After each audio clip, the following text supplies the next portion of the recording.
स्वागत है आपका। मैं हूं योगेंद्र, आप देख रहे हैं खास खबर। खास खबर में हम बात करेंगे यूनियन आम बजट की, और ये बजट 1 फरवरी को आना है।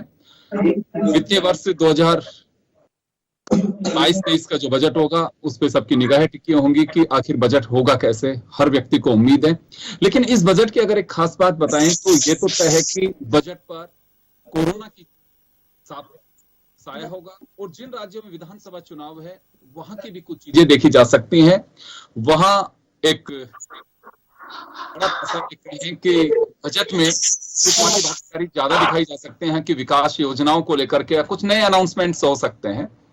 ये अब तक का इतिहास भी इस बात को लेकर के गवाह है कि भारत में चुनावी माहौल कभी भी देखा जा सकता है।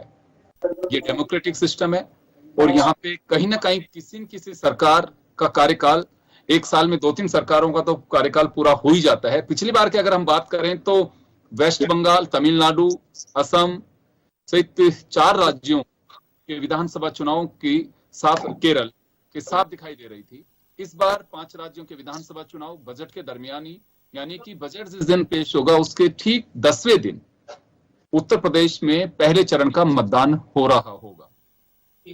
तो कुछ ऐसी चीजें हैं जिनको लेकर के हम चर्चा करेंगे, और हमारे साथ हमारे पॉलिटिकल पार्टी से जुड़े हमारे प्रवक्ता मौजूद हैं इस वक्त। कांग्रेस से अरुण शर्मा जी हमारे साथ जुड़े हुए हैं, बीएसपी से विष्णु कुलवाल साहब हमारे साथ हैं, आम आदमी पार्टी से देवेंद्र शास्त्री साहब हैं, और सुरेश गर्ग साहब भाजपा से हैं। मैं पिछले बजट में हमने बहुत बहस की है, लेकिन कुछ चर्चाएं होती हैं उसको लेकर के, और देवेंद्र शास्त्री साहब खुद भी बजट को बहुत नजदीक से जानते हैं। इन्होंने जर्नलिज्म जब की तो बहुत ही बिजनेस को बहुत अच्छे से देखा है इन्होंने।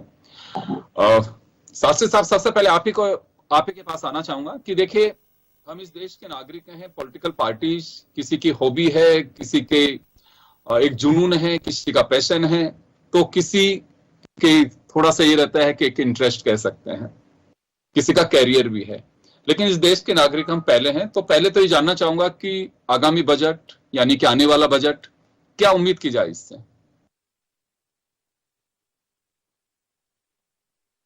म्यूट है सर, आपके यहां से म्यूट किया हुआ।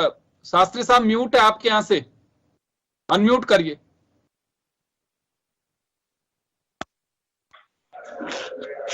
ये जो मौजूदा सरकार है, इसके जो 7-8 साल का जो पीरियड है, उसमें जो कुछ हमने आर्थिक हालात देखे हैं, उसमें अब आप आशा करेंगे कि कुछ सरकार उम्मीदें जो जनता रखती है उसको पूरा करे। लेकिन अनफॉर्चुनेट सिचुएशन ये है कि सरकार का एजेंडा सिर्फ राजनीति है, और आर्थिक क्षेत्र में कोई भी दक्ष व्यक्ति इनके पास है नहीं। ये अनफॉर्चुनेट सिचुएशन है। चुनाव के मद्देनजर आप एक्सपेक्ट कर सकते हैं कि ये सरकार क्या करेगी। ये इनके दिमाग में, इनके फोकस में चुनाव रहेंगे। चुनाव में वोट बटोरने के लिए जो कुछ हो सकता है वो कोशिश होगी। इससे ज्यादा उम्मीद आप करे भी नहीं, क्योंकि देखिए, आज जो आर्थिक स्थिति है देश की, वो बहुत नाजुक दौर से गुजर रही है। इसको एक बहुत समझदार एक फाइनेंस मिनिस्टर की आवश्यकता है। सीतारमण जी ने जो कुछ भी किया है वो अब वर्स्ट से वर्स्ट सिचुएशन में जा रहा है। तो मैं ये मानता हूं कि अगर ये सरकार कुछ अच्छे समझदार लोगों से सलाह लेकर के कुछ अच्छे कदम उठाए तो हो सकता है कि इकोनॉमी रिवाइवल की तरफ जाए। पर बहुत ज्यादा उम्मीदें इस सरकार से नहीं है, क्योंकि जो कर्ता धर्ता है उनका फोकस बजट नहीं है, उनका फोकस केवल वोट बटोरना है। शास्त्री साहब, ये तो एक पॉलिटिकल बयान हुआ, लेकिन एक आम आदमी की क्या अपेक्षा की जा सकती है इस बजट से? देखिए, आम आदमी तो नेचुरली ये है कि जो आर्थिक हालात हैं लोगों के, नौकरियां जा रही हैं, रोजगार नहीं है, बिजनेस ठप पड़ गया है, इंडस्ट्री पूरी की पूरी क्लोज डाउन है, वो सब कुछ चाइना के हवाले कर दिया गया पूरा मार्केट। तो लोग तो ये चाहेंगे कि एक लेबर जो है वो चाहे कि उसको मजदूरी मिले। आज के दिन मैक्सिमम लेबर जो है घर बैठी हुई है। जो नौकरी पेशा लोग हैं उनकी इनकम जो है प्राइवेट सेक्टर में तो लगभग आधी भी नहीं रह गई है। तो ये हालात हैं, तो लोग चाहेंगे कि सबसे पहले आर्थिक माली हालात ठीक करने के लिए ये सरकार कोई कदम उठाए, इन्वेस्टमेंट करे, ताकि ये पहिया जो आर्थिक पहिया है वो आगे बढ़े और उसके बाद जो है लोगों को रोजगार मिले। ये लोगों की एक्सपेक्टेशन है। बिल्कुल, मैं आऊंगा, वापस आऊंगा, एक बार कुलवाल साहब के पास में जाना चाहूंगा। ये देश का दूसरा आम बजट होगा जो कोरोना की साए के बीच आएगा। चुनौतियां बहुत होंगी और अवसर देने होंगे, क्योंकि एक बात कही जाती है, अर्थशास्त्र यह कहता है, जिस पर बजट बहुत कुछ टिका हुआ है, कि आप जब तक डिमांड नहीं बढ़ाएंगे, डिमांड बढ़ेगी तो उसके साथ साथ आपको क्रय करने की शक्ति भी मजबूत करनी होगी, यानी कि आदमी की जेब में पैसा जाना चाहिए। हम ठीक है 5 किलो राशन, दाल, चावल ये सब दे करके एक ये कह सकते हैं कि टेम्परेरी फेज के लिए आप एक नाश्ता दे रहे हैं परिवार को, लंच और डिनर बाकी है उसका, वो आप दे रहे हैं, लेकिन आप उसके साथ में वो जो दोपहर का खाना और रात का जो डिनर, उसके खरीदने की ताकत भी आपको देनी होगी। बजट का मूल मंत्र यही है। अगर वो ताकत अगर आप दे पाते हैं तो मुझे लगता है कि खुशहाली जिसको हम कह सकते हैं वो दिखाई देगी। लेकिन व्यापारी जो एमएसएमई सेक्टर है उसके सामने बड़ी चुनौती है, और चुनौती सरकार के सामने भी एमएसएमई की चुनौती है, क्योंकि सबसे बड़ा एम्प्लॉयर देश का वही है, उसका बहुत बड़ा एम्प्लॉयमेंट में कंट्रीब्यूशन है। लेकिन हर सरकार यही कहती है कि हम कर रहे हैं, लेकिन धरातल पर दिखाई नहीं देता। इंडस्ट्रीज धीरे धीरे जो बंद हो रही है उसका बड़ा कारण यही है, क्योंकि अगर वो बंद होगी तो आपके पास में बेरोजगार की एक फौज और तैयार होगी। चले विष्णु कुलवाल साहब के पास में जाना चाहूंगा मैं। कुलवाल साहब अनम्यूट करिए, आप म्यूट है आपका सिस्टम। और इस बजट की अगर हम बात करें तो क्या उम्मीद कर सकते हैं? जी जी, चलिए कुलवाल साहब के पास में मैं लौटूंगा, उनके सिस्टम में कहीं कोई खामी है। मैं अरुण जी के पास में जाना चाहूंगा। अरुण जी, आपके पास आना चाहूंगा। पॉलिटिकल हमारे साथ पर्सनैलिटीज बैठी हुई हैं, तो निश्चित रूप से राजनीतिक चर्चाएं तो होंगी, लेकिन कुछ बजट से उम्मीद और अपेक्षाएं की बात होती है कि हाँ इस बार चैलेंजेस तो हैं, लेकिन बजट में ये चीजें करनी चाहिए। योगेंद्र जी, निसंदेह ये बहुत चुनौतीपूर्ण समय है, और ये जो फाइनेंस मिनिस्टर को बजट पेश करना है ये भी गंभीर चुनौती है, गंभीर काम है। पूरा देश राहत के लिए केंद्र की सरकार की तरफ देख रहा है, और आपने कहा है कि राजनीतिक बात नहीं करनी चाहिए, पर राजनीति से बचा नहीं जा सकता, क्योंकि अल्टीमेटली देश राजनीतिज्ञों के हाथ में है और राजनीति से ही पूरा देश चलाया जाता है।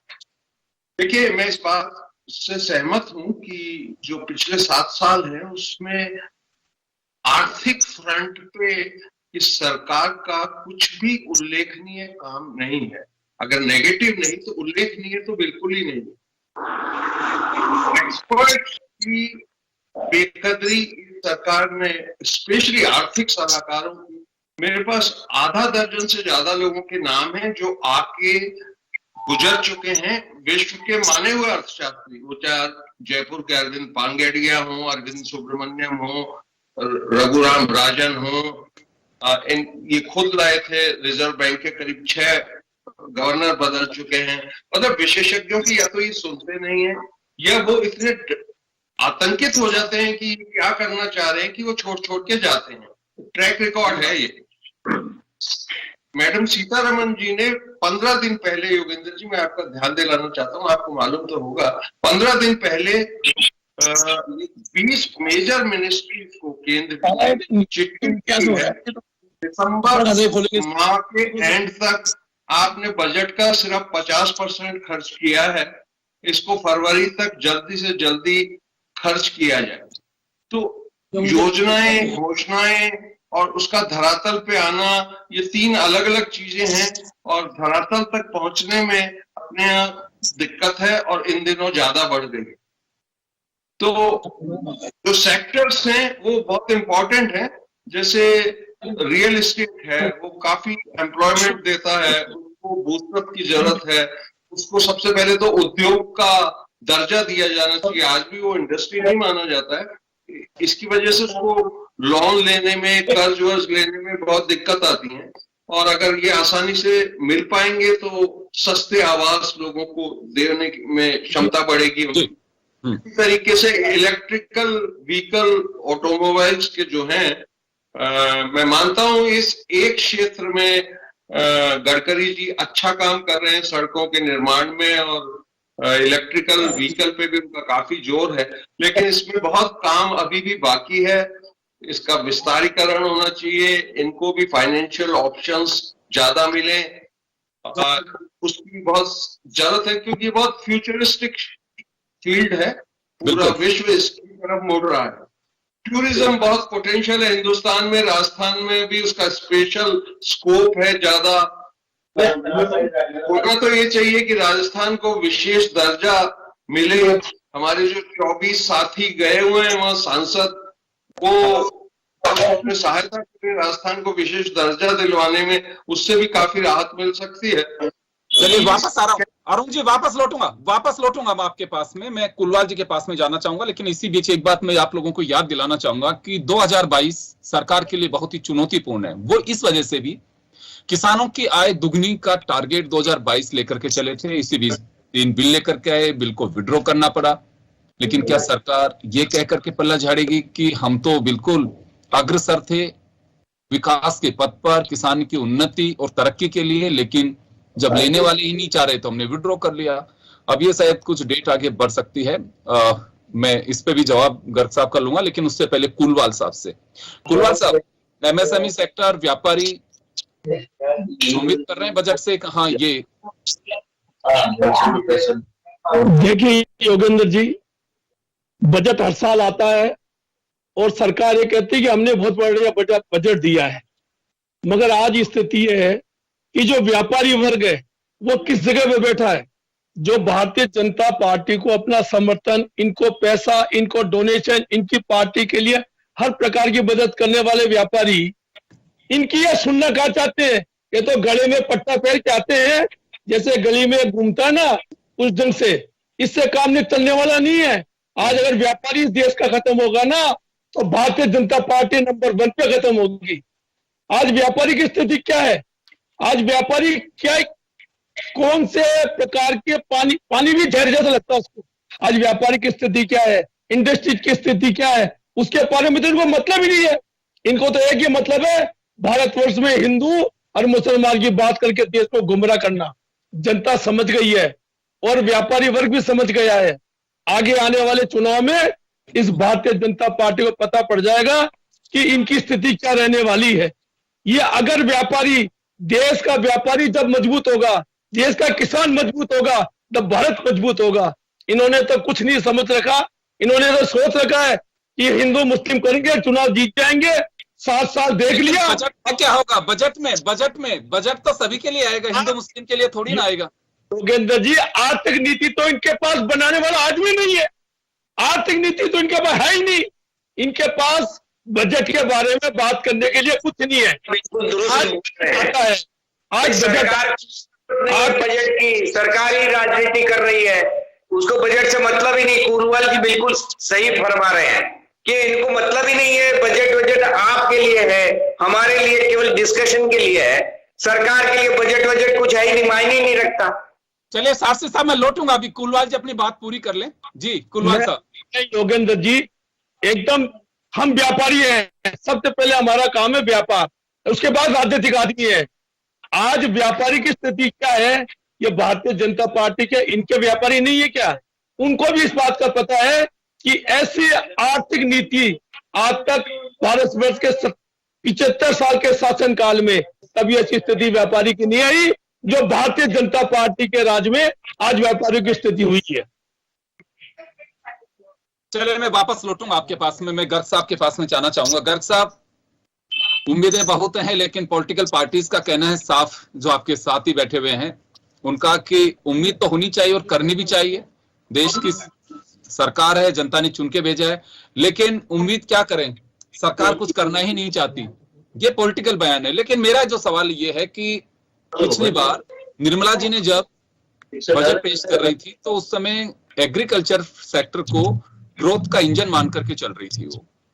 लेकिन इसी बीच परिस्थितियां बहुत सारी बदल गई हैं, कानून वापस भी ले लिया गया, किसान अभी भी कह रहे हैं कि हमारे एमएसपी को लेकर के और अभी भी पेच फंसा हुआ है। खैर एनीवे 2022 इस वजह से चर्चाओं में है कि किसान की आय दुगनी कर दी जाएगी। क्या आप उस दिशा में आगे बढ़ पाएंगे इस बजट में? योगेंद्र जी देखिए, विपक्ष का काम है विरोध करना, बजट का विरोध करना, देश का आर्थिक विकास हो रहा है उसका विरोध करना। मैं आपको बताना चाहता हूं कि 7 साल के अंदर इकोनॉमी की जो पोजीशन है, जो इकोनॉमी 2014 से पहले $2.5 ट्रिलियन हुआ करती थी, वो आज $3.5 ट्रिलियन इकोनॉमी है। आज मार्च 2021, हाँ, अब तो 5 ट्रिलियन के टारगेट पे फोकस करना है। 4,95,00,000 से बढ़कर के 31 दिसंबर 2021 तक 6.5 करोड़ रिटर्न सबमिट हो चुकी है। इसका मतलब है कहीं न कहीं पे ग्रोथ है, तभी जाके 6.5 करोड़ रिटर्न भरी हुई है। जीएसटी कलेक्शन हमारा 1,30,000 करोड़ रुपए से हर महीने ग्रो करता जा रहा है, यानी कि इंडस्ट्री का डेवलपमेंट हो रहा है, तब जाके जीएसटी कलेक्शन आ रहा है। तो ये कहाँ की बात कर रहे हैं आप? नहीं है, व्यापारी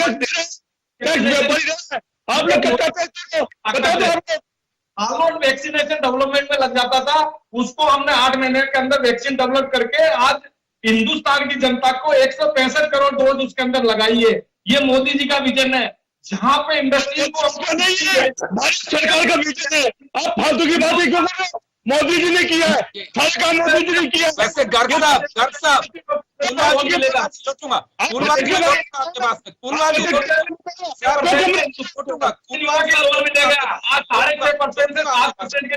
मिल रहा है। आप देखिए 6.5% से 7% के बीच में लोन मिल रहा है। आज जो मुद्रा भंडार है वो $643 अरब के आसपास का मुद्रा भंडार हो चुका है, जो कि किसी जमाने में केवल 90 दिन का हुआ करता था। आज 1.5 साल के निर्यात के आयात के बराबर का मुद्रा भंडार है। तो ये देश की जो अर्थव्यवस्था है बहुत स्ट्रॉन्ग है। जहां तक एमएसएमई की है, 11 करोड़ लोग इस एमएसएमई से डिपेंडेंट है, उसकी मोदी जी को चिंता है। उनके लिए पहला स्कीम लेकर आए, 3 लाख करोड़ रुपए का हमने गवर्नमेंट गारंटी स्कीम लेकर आए, रेट ऑफ इंटरेस्ट के अंदर हमने सब्सिडी दी हुई है। हर क्षेत्र के अंदर मोदी जी करते आ रहे हैं। ये एक जो विपक्ष के जो लोग होते हैं ना, उनको बुराई करने के अलावा कुछ नहीं है। आज जनता खुश है।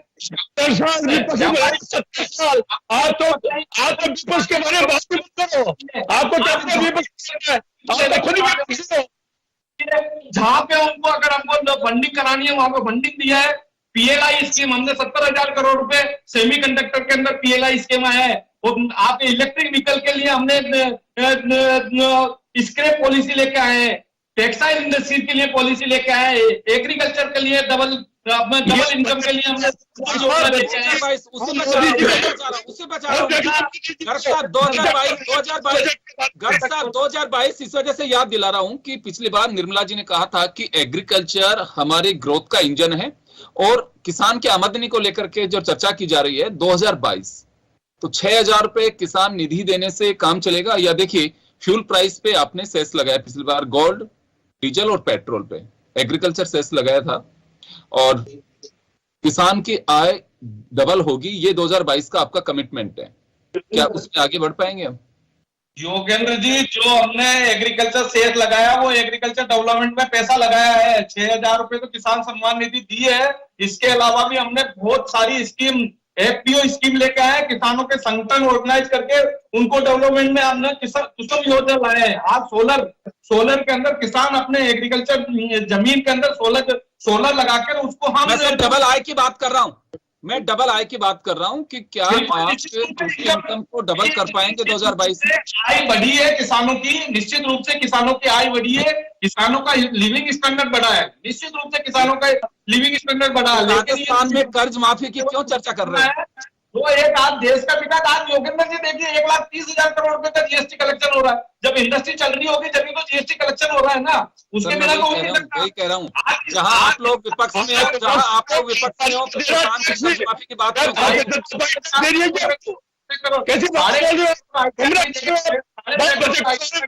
चलिए मैं वापस आऊंगा सर। एक वन टर्न चलिए एक बार और आऊंगा मैं। देवेंद्र शास्त्री जी, आपके पास आना चाह रहा हूं, आप कुछ कह रहे हैं पहले तो। मैं ये कहना चाह रहा था कि गर्ग साहब जो है, हर बार ये आर्थिक समीक्षा या बजट का जो मसला होता है उसमें आकर के एक भ्रमजाल फैला करके चले जाते हैं मोदी जी के नाम का। मैं ये कहना चाह रहा हूं कि जो आंकड़े दे रहे हैं ना गर्ग साहब, जो आंकड़े दे रहे हैं, ये भारतीय जनता पार्टी के आंकड़े, जरा स्वामी जी से पूछ लीजिए, वो खुद ही कह रहे हैं कि ये फर्जी है सारे के सारे आंकड़े। ये जो बताते हैं, जो ग्रोथ बता रहे हैं और जो डेवलपमेंट के आंकड़े गिनाते हैं, ये टोटल फर्जी।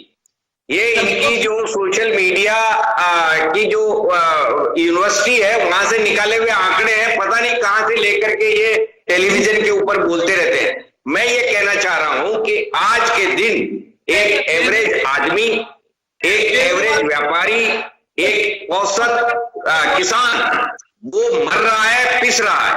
ये आप सड़क पे जाकर के किसी से बात कर लीजिए, अगर वो कोई भी ये आदमी आपको ये कहता हुआ मिले कि नहीं साहब बहुत अच्छा हो रहा है भारतीय जनता पार्टी का पट्टा पहनने के अलावा, तो आप कह सकते हैं कि भाई देश में बहुत अच्छी स्थिति है। लेकिन सच्चाई ये है कि इंडस्ट्री का भट्टा बैठ गया है, इसकी वजह से व्यापारी बर्बाद हो गया है और इनके पास कोई पॉलिसी नहीं है। चलिए पॉलिसी की बात करें, पॉलिसी लाए, पॉलिसी क्या है मैं आपको बताना चाह रहा हूँ योगेंद्र जी।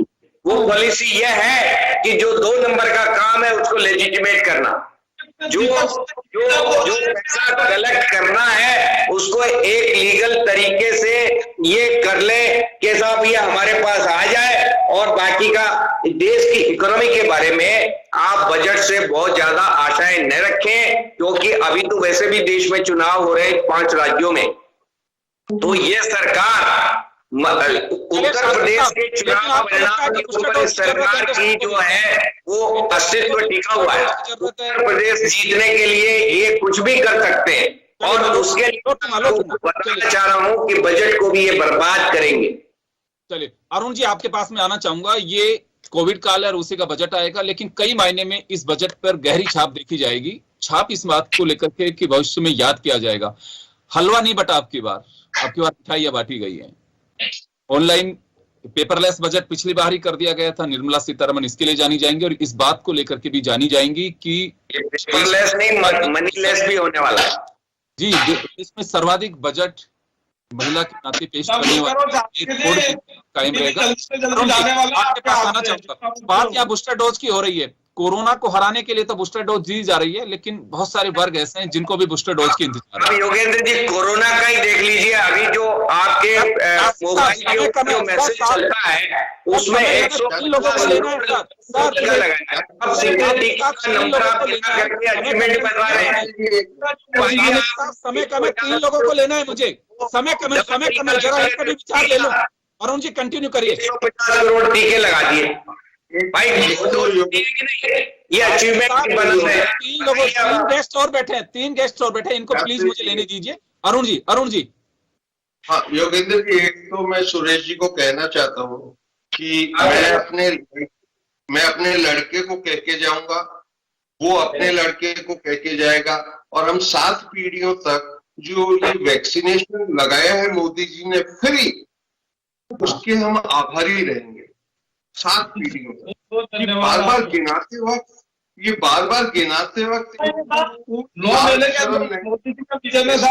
में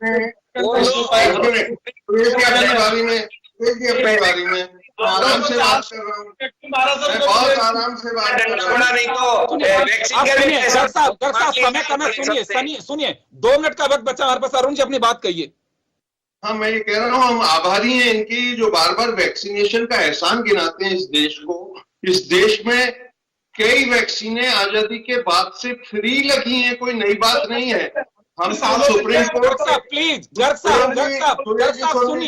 सुनिए, हम तो सुप्रीम कोर्ट के आभारी हैं। अगर उनका इंटरवेंशन नहीं हो तो ये पूरे देश ने देखा है कि वैक्सीनेशन का पहला ऑर्डर 28 अप्रैल को दिया गया था, जब कंप्लीट आग लग चुकी थी।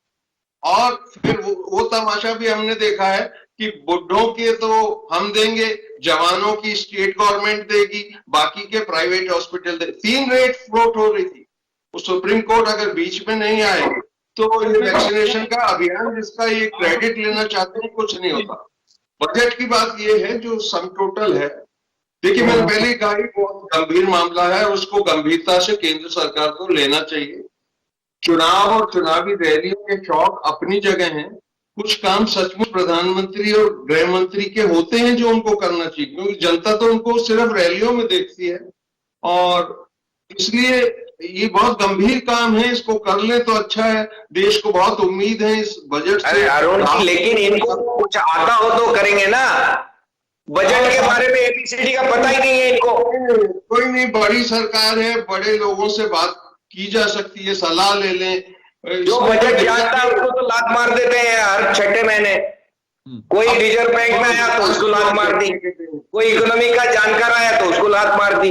जो बजट की जानकारी रखता है उसको ये अपने आसपास ही नहीं फटकने देते। बजट में बूस्टर डोज का बड़ा जिक्र रहेगा कि इतने लोगों को वैक्सीन लगी है, वो तो लगेगी, लेकिन उस डोज के साथ साथ जिन लोगों को उम्मीद है उन्हें भी एक बूस्टर डोज की आवश्यकता है, क्योंकि कोविड, ये सरकार खुद भी मानती है कि अर्थव्यवस्था पे भी फर्क पड़ा। बेशक गर्ग साहब इस बात का दम भरते हुए दावा करते हो, आपकी सरकार, तमाम स्टेट गवर्नमेंट्स इस बात को मान करके चलते हैं कि कोरोना की वजह से हमारी अर्थव्यवस्था पे फर्क पड़ा है, हमारे रोजगार पे फर्क पड़ा है, तमाम पहलुओं पर विपरीत असर पड़ा है। फिर ये दावे नहीं करने चाहिए, या तो चुनौती स्वीकार करिए कि हाँ बिल्कुल चैलेंज है, हम उससे निपटने के लिए कुछ इस तरह की व्यवस्था कर रहे हैं। हम ये दावा नहीं कर सकते कि सब कुछ सहज है। सहज है तो फिर चिंता किस बात की जा रही है।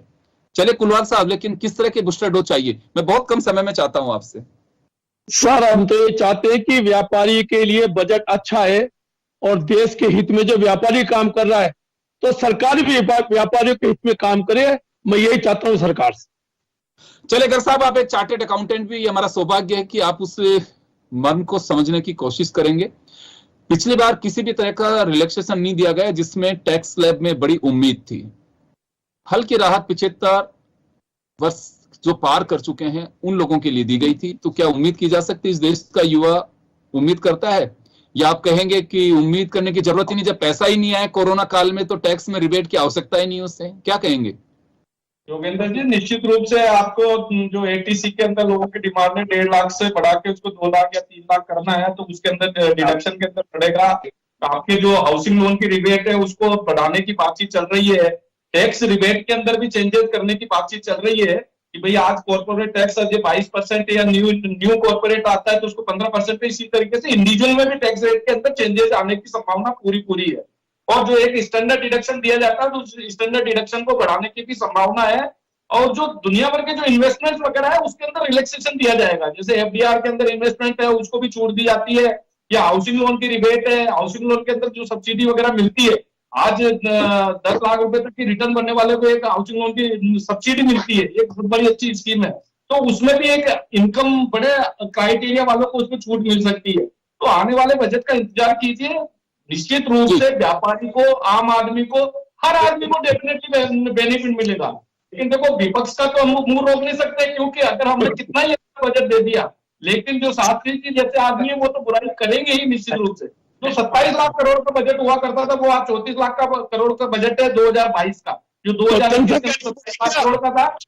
अब 34 लाख करोड़ का बजट है वो 38 लाख करोड़ या 40 लाख करोड़ रुपए का होने वाला है।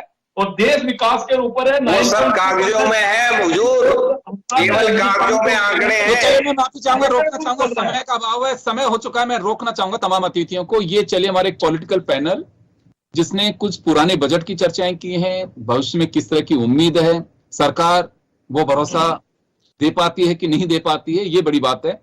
इस बजट से उम्मीदें बहुत सारी हैं, क्योंकि बूस्टर डोज की इस समय बड़ी चर्चा है, और वो बूस्टर डोज केवल बॉडी में नहीं, कोरोना से लड़ने के लिए बहुत सारे सेक्टर को भी आवश्यकता है, जिसकी मुझे लगता है कि उम्मीद है। लेकिन अब कितना रिफ्लेक्ट कर पाता है ये बजट, ये देखने वाली बात होगी। बहुत बहुत शुक्रिया आप सभी का। खास खबर में इतना ही, दीजिए इजाजत, नमस्कार।